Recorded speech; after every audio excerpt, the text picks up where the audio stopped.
इनकी राय में 2 इम्पॉर्टेंट चीज़ें जो हमें करनी चाहिए, और वो 2 इम्पॉर्टेंट चीज़ मतलब और वो 2 चीज़ें जो कि हमें अवॉइड करनी चाहिए, वो कौन सी? अब ज़रा मैं पूछूंगी, मैं आपसे शुरू करूंगी, पहले आप मुझे बताएं। अच्छा, तो अगर आप मुझ पे आएँ तो पहले मैं आपको एक एक्साइटिंग न्यूज़ बताऊंगी, और वो ये है कि फॉर द लॉन्गेस्ट टाइम मेरे जितने क्लाइंट्स हैं दे हैव बीन आस्किंग कि रेनट्री का एक और ब्रांच खुले।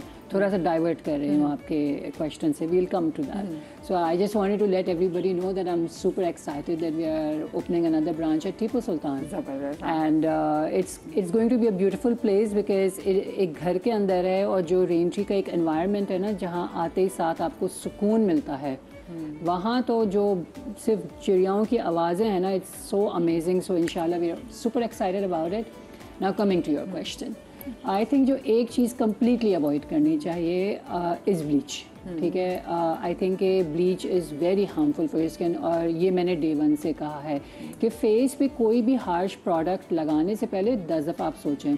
इसी तरह आई वुड प्रेफर कि client stay away from chemical, वो जो एक्सफोलिएटर्स होते हैं, बिकॉज हर कोई यहाँ they are good if the right person is doing it, लेकिन पाकिस्तान में बहुत कम है जो इसके एक्सपर्ट्स हैं। So these 2 things I would ask clients to stay away from.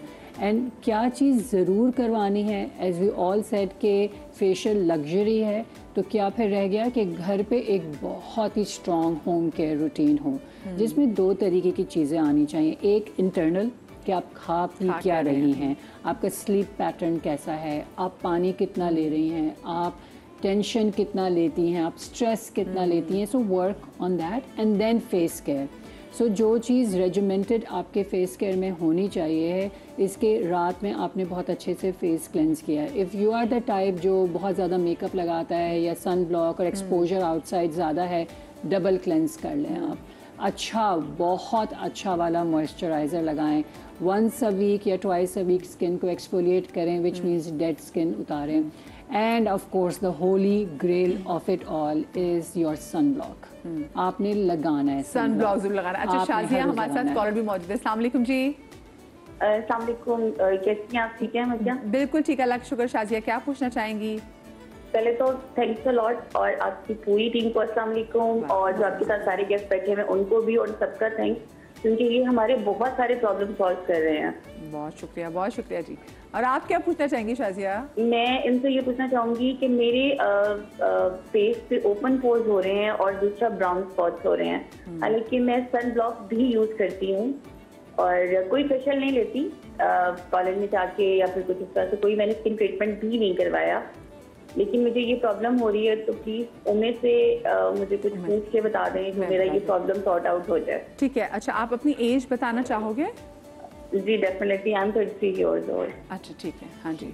23 में इनके पोर्स हो, 33 जी जी। अच्छा, 2 चीज़ें इन्होंने की कि पोर्स ओपन हो रहे हैं स्किन, और दूसरा जो है ब्राउन स्पॉट्स हो रहे हैं, और इन्होंने कुछ भी नहीं करवाया सिवाय सनस्क्रीन लगाने की। पहली चीज़ कि जो हल्के फुल्के ट्रीटमेंट्स हैं वो ले सकती हैं, और बिल्कुल लेना चाहिए इनको, इससे कि माइक्रो नीडलिंग है, PRP है, वो इनके लिए अच्छा है, पोर्स के लिए भी और ब्राउन स्पॉट्स के लिए। दूसरी चीज़, अगर ब्राउन स्पॉट्स को क्योर करना है, पहले तो रीज़न क्या है वो जाने, किसी से चेकअप करवा लें, और उसके बाद नियासिनामाइड और विटामिन C, ये 2 चीज़ें ज़रूर लगाएं। सनस्क्रीन जो है इन्होंने प्रॉपर लगाना है, और मॉइस्चराइजिंग का खास ख्याल रखें। और सनस्क्रीन भी आपको पता ना कि उसके वो 3 घंटे के बाद आपने उसको रिफ्रेश, अगर बाहर जा रहे हैं, ये नहीं कि सुबह लगाया तो अब शाम तक लगा लें, उसको आपने रिफ्रेश करना है। मैं तो मुंह नहीं धो रही, इतना महंगा सन ब्लॉक लगाया, ऐसा नहीं करना। दूसरा है कि देखिए, पोर्स जब ओपन होते हैं, होता है कि जी अब तो स्किन बहुत ज़्यादा ऑयली है या लूज़ हो रही है, तो पोर्स खुलना शुरू हो जाते हैं। तो उसके लिए कि आपने अपनी प्रॉपर क्लेंजिंग करनी है, आइसिंग करनी है, और साथ साथ जो है जैसे आपने शीट मास्क लगा लिए हैं, या फिर आप जैसे मैंने कहा कि PRP करवा लीजिए, तो वो पोर्स को मिनिमाइज़ करते हैं, या माइक्रो नीडलिंग करवा सकते हैं। तो ये तमाम चीज़ें जो कि पोर्स को मिनिमाइज़ कर देगी। अच्छा उम्मे, अब आपने मुझे बताना है कि 2 अच्छी चीज़ें क्या हैं और कौन सी चीज़ें अवॉइड करनी चाहिए। उससे पहले आपने जो कहा ना कि आइसिंग करनी है, ये बड़ा ट्रेंड है ना कि आप एक बोल में बर्फ़ डालें, उसके बाद मुँह डाल लें उसमें। आप लोग डॉक्टर जो 2 हैं, ठीक है, आप लोग उसको वैसे एडवाइस करते हैं इसी चीज़ के लिए? आइसिंग ऑन द फेस आप कर सकते हैं, ठीक है। द थिंग इज दैट कि रिसेंटली वो जो ट्रेंड चला, उसमें जो है वो 2 डेथ्स रिपोर्टेड है, सही है, कि वो पानी में डाला आपने, बर्फ़ के पानी में, और इमीडिएटली एक चीज़ होती है जिसको कहते हैं वेज़ोवेगल सिंकोप, ठीक है, शॉक। तो ब्रेन जो है वो बिल्कुल सडन टेम्परेचर डिफरेंस बर्दाश्त नहीं कर सका, और उसकी वजह से ऑक्सीजन शट डाउन हुई, and it immediately shut down your heart. तो आपकी डेथ हो गई। ठीक है, अब ये इट्स नॉट नेसेसरी कि सबके साथ ही ऐसा हो सकता है, वह इट्स नॉट सेफ। अगर आपको लगता है, जैसे इन्होंने कहा कि मेरे ओपन पोर्स हैं, ओपन पोर्स अगर किसी को भी हो रहे हैं तो सबसे पहले उसका रीज़न ये है कि आपका जो स्वेट है, जो पसीना है, वो एसिडिक हो रहा है, जो कि आपकी स्किन को फाड़ रहा है। ठीक है, अब उसकी मल्टीपल वजूहात होती हैं, पानी का इंटेक नहीं है, स्लीप पैटर्न अच्छा नहीं है, खाना अच्छा नहीं है, बहुत हैवी फूड रात में लेते हैं, लेट नाइट स्लीप है, पानी का इंटेक बहुत ही कम है, तो ये बहुत सारी रीज़न है, विटामिन डी की कमी है, और ये सारी चीज़ें जो आपका फूड, आपका स्लीप पैटर्न, ये आपके हार्मोन्स को डिस्टर्ब करता है, तो उसकी वजह से ओपन पोर्स होते हैं। अब आप उसके ऊपर आइसिंग करें, कुछ भी करें, जब आप इंटरनल रीज़न को सॉर्ट आउट नहीं करेंगे कि पसीना क्यों एसिडिक है, तब तक कि आपके ओपन पोर्स नहीं सही होंगे। ठीक है, जो भी सिरम्स हैं, जो भी आप आइसिंग वगैरह, वो आपको उस वक्त असर देंगे, लेकिन वही आपको 1 दिन बाद 2 दिन बाद आपको करते ही रहना पड़ेगा। सही। साइमा आप बताएं। स्किन पे पोर्स होना एक नॉर्मल चीज़ है। ओपन पोर किस लेवल तक ओपन है ये आपको देखने की ज़रूरत है। अगर मैं अपने मोबाइल फ़ोन के सेल्फी वाले कैमरा से देख रही हूँ और बहुत जूम करके देख रही हूँ तो मुझे लगेगा बहुत बड़े बड़े पोर्स हैं, जिसको मुझे इग्नोर करने की ज़रूरत है। हाँ, बट अगर पोर्स इतने ओपन है कि वो दूर से ऑब्वियस हो रहे हैं या आपके मेकअप कर रहे हैं और उसके बाद वो ऑरेंज पील वाली अपीयरेंस दे रहे हैं, then we need to treat those pores. सही। अच्छा उम्मे, 2 चीज़ें जो करनी चाहिए और जो चीज़ें अच्छा जो करनी चाहिए उसमें जैसे अभी कहा कि एक तो स्किन केयर लाजमी करनी चाहिए, जो भी आपकी स्किन की नीड्स के हिसाब से मॉइस्चराइजिंग है, आपको स्किन क्लेंजिंग है, और सन स्क्रीन लगाना ज़रूरी है। ट्रीटमेंट्स में जो है मैं कहती हूँ PRP लाजमी अगर कर सकते हैं तो ज़रूर कीजिए, बहुत अच्छा प्रोसीजर है। नहीं करनी। अच्छा, में बहुत सारी जगहों पे लोग कहते हैं जी PRP 8,000 में, क्या इतना सस्ता PRP हो सकता है? ये भी बता दो, क्योंकि लोग सस्ते की वजह से ना हर जगह चले जाते हैं। 8,000 तो बहुत ज़्यादा बोल रहे हैं लोग, तो 2,000 के भी देखे Can you imagine, 2,000 के भी रमजान में मैंने डिफेंस में कोई क्लिनिक 2000 में Yes, seriously, some people are giving in 2,000. in 2,000 rupees. I don't understand कि उसका खाली वायर है, वो मतलब खाली वायर में आप पानी डालेंगे 2,000 में लग जाएगा। 2,000 rupees the people need to understand कि 2,000 रुपए में वो आपको क्या कर रहे हैं। अच्छा जो नहीं कर, अच्छा वो आपका PRP का ये कि नहीं हो सकता, जो भी कह रहे हैं वो सिर्फ आपका ब्लड लेके उसको ऐसे रख के और लगा रहे हैं, तो वो फ़ायदा नहीं देगा आपको। जो चीज़ नहीं करवानी चाहिए, जो अवॉइड करना चाहिए, जो मुझे लगता है, एक तो बोटॉक्स नहीं करवाना चाहिए, और दूसरा बहुत ज़्यादा जो फिलर्स हैं या जो एसिड्स का इस्तेमाल जो बच्चियाँ आजकल बहुत ज़्यादा करें, जी हमने ग्लाइकोलिक लगाना है ऑनलाइन लेके, जी बिल्कुल, उसको अवॉइड कीजिए। ठीक है, ये सारी चीज़ें अवॉइड करें। आप बताएं। बिल्कुल, 2 चीज़ें जो नहीं करानी चाहिए ना, उसमें एक तो वैक्सिंग एंड थ्रेडिंग जो है वो आपके पोर्स को ओपन कर देगी और बाल आपकी जड़ से बार बार निकलेगा। And if you have PCOS या फिर आपका कोई और थायराइड का इशू है तो हार्मोनल इम्बैलेंस की वजह से बाल की जड़ मोटा होना शुरू हो जाएगी, और जितनी बाल की जड़ मोटी होगी तो आपका बाल और ज़्यादा थिक निकलना शुरू हो जाएगा। तो थ्रेडिंग एंड वैक्सिंग एक तो बिग नो। लोग कहते हैं जी करा लो वैक्स, अब जल्दी कराना शुरू करोगे बाल खत्म हो जाएंगे। यस, नहीं, क्योंकि अगर आप अपने हार्मोन्स के ऐसे पीक लेवल पे हैं, या फेस वैक्स या and second treatment bleach. Obviously bleach तो जैसे हम अभी डिस्कस कर चुके हैं कि कितना डेविस्टेटिंग रोल है उसका स्किन पे, तो डेफिनेटली आप big no to do. And जो चीज़ें करानी चाहिए वो देखना ये है कि आप एक्सपर्ट से ओपिनियन लें, जो आपकी स्किन के लिए अप्रोप्रिएट है वो ट्रीटमेंट कराएं। ठीक है, इसमें क्लेंजिंग मस्ट थिंग जो आपने ज़रूर करनी है घर पे, किसी ना किसी तरीके से आप डॉक्टर से डिस्कस कर लें। अगर आपको समझ नहीं आ रही है, अप्रोप्रिएट क्लेंजर यूज़ करें। And second exfoliation, but chemical peeling at home is discouraged, big no. भाई लोग कौन है बैठे हुए भाई साइंसदान जो घर में केमिकल आजकल पीलिंग कर रहे हैं। इन्फ्लुएंसर ये भी सिखा रहे हैं। ये बॉटल लेके आप घर में कर लीजिए। घर पे तो दूर की बात है, मैंने जैसा एज आई सेड, मुझे तो ये भी डर लगेगा कि if I am going to somebody an aesthetician, मैं उनसे भी ना कहूं, only get it done from a proper dermatologist. बिल्कुल, उसके अलावा नहीं। आलिया जी बताइए।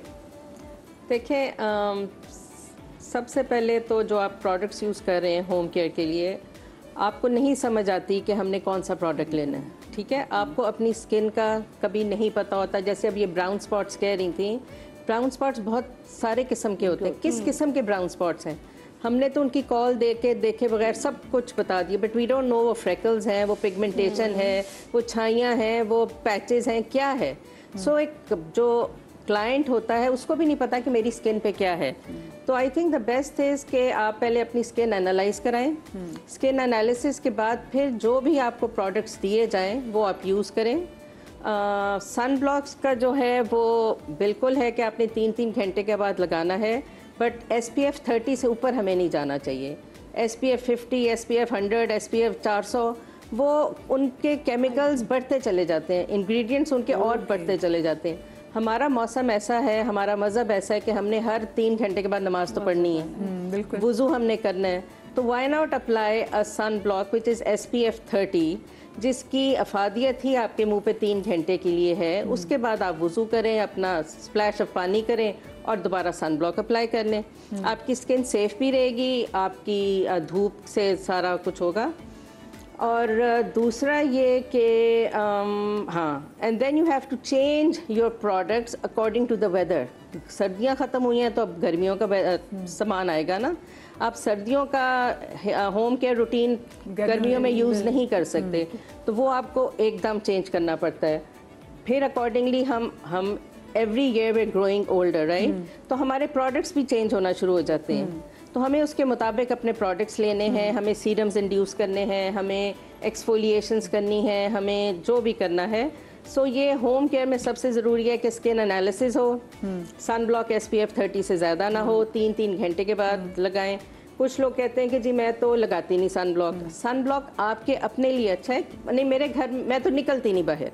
आपके घर में खिड़कियां हैं, आपके घर में चूल्हा है, सारी हीट प्रोड्यूस कर रही हैं, खिड़कियों से आपकी UVA और UVB लाइट आ रही है, तो LED लाइट्स हैं, LED। हाँ, तो आपने हर चीज़ को अपनी स्किन को बचाना है। और दूसरा क्या था कि वो ट्रीटमेंट नहीं कराने चाहिए, नहीं करवाने चाहिए। Okay, I think anything which is not meant for you, not for your skin, वो मत करवाएं। किसी स्पेशलाइज्ड एस्थेटिशियन के पास जाएं या डॉक्टर के पास जाएं और उनको पूछें कि भी आपको किस चीज़ की ज़रूरत है। सही। आपके कंसर्न्स अपने ज़रूर शेयर करें उनके साथ कि जी मुझे ये कंसर्न्स हैं, अब आप बताएं मुझे क्या करना चाहिए और क्या करवाना चाहिए। सही। डॉक्टर बुतुल क्विकली 2 ट्रीटमेंट्स जो कि नहीं करवाने चाहिए, one is under I filler and the other one is thread. ठीक है, अब ये दोनों जो है वो ऑब्सोलीट होते जा रहे हैं। इसकी वजह ये है कि we have entered in the era of regenerative medicine. तो अब वो चीज़ें अवेलेबल हैं जो कि आपके अंदर से जो है आपके स्टिमुलेट करवाती हैं स्टेम सेल्स को। ऊपर से जब हम वो स्टेम सेल्स डालते हैं तो आपके अपने स्टेम सेल्स रीजनरेट होते हैं, अंदर से आपको कोलेजन इंडक्शन होता है, तो आपकी स्किन खुद ब खुद बेहतर होना शुरू हो जाती है। जो करवाने चाहिए, सबसे अच्छा और बेस्ट ट्रीटमेंट जो इस वक्त 2025 में अवेलेबल है वो है प्योराजोम। अब प्योराजोम क्या है? PRP with exosome. Best for hair, best for skin, best for your knee pain, best for your body, best for everything. तो ये ट्रीटमेंट जो है वो फ्रॉम 15 ईयर से लेकर 50, 60, 70 जितने एज ग्रुप में चाहें आप अवेलेबल है।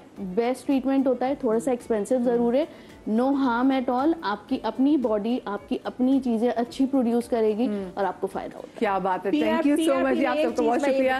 आप लोग अपना ख्याल रखिएगा, शादी आबाद, अल्लाह पाक आपको औलाद के गम से महफूज रखे। कल मिलेंगे, अल्लाह हाफिज़।